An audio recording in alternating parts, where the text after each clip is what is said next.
ও প্রিয় হাবিব পাগলের রাখছো কেন দূরে।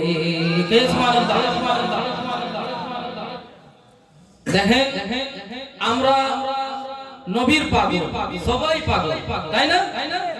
তাই কবি বলছে, ও প্রিয় হাবিব পাগলের রাখছো কেন দূরে। আমরা সকলে মদিনা যেতে চাই, যে যে মদিনা যেতে চান সকলে হাত উঠান তো। মাশাআল্লাহ, সুবহানাল্লাহ। ও প্রিয় হাবিব পাগলের রাখছো কেন দূরে। ও প্রিয় হাবিব পাগলের রাখছো কেন দূরে। পাগল হইয়া ওয়াসকুরনি জুব্বা দিলে তারে। পাগল হইয়া ওয়াসকুরনি জুব্বা দিলে তারে। আমি পাগল চাই না কিছু, চাই যে তোমারে। আমি পাগল চাই না কিছু, চাই যে তোমারে। প্রিয় হাবিব পাগলের রাখছো কেন দূরে। ও প্রিয় রাসূল পাগলের রাখছো কেন দূরে। হাফসি বেলা নাম তো শুনেছেন, যিনাকে রাসূলে মুআজ্জান বলা হয়েছে। সেই মুআজ্জিন পড়তি কবি বলছে, হাবসি বেলাল পাগল হইয়া পাইলে তোমারে। হাবসি বেলাল পাগল হইয়া পাইলে তোমারে। হাবসি বেলাল পাগল হইয়া পাইলে তোমারে। ওই বেলালের মতো পাগল বানাও আমারে। বুঝতে পারছেন তো?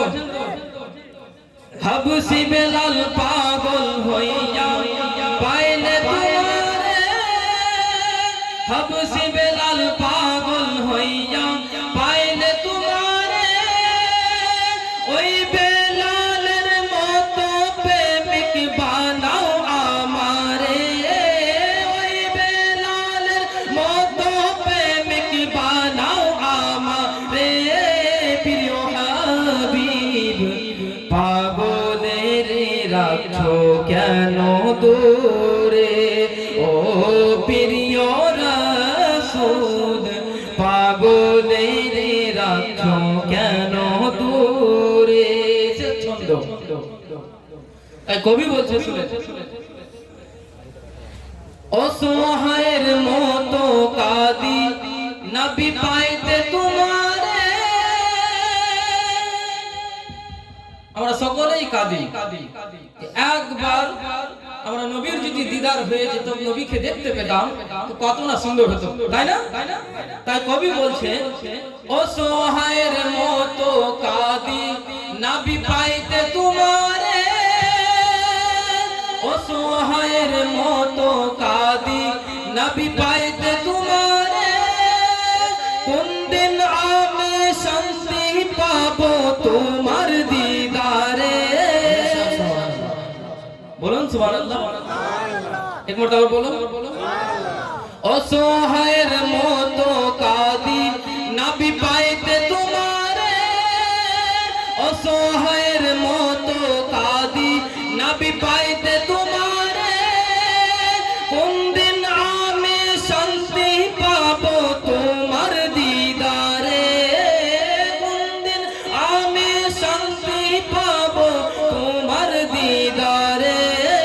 প্রিয় হাবিব পাগলের রাখছো কেন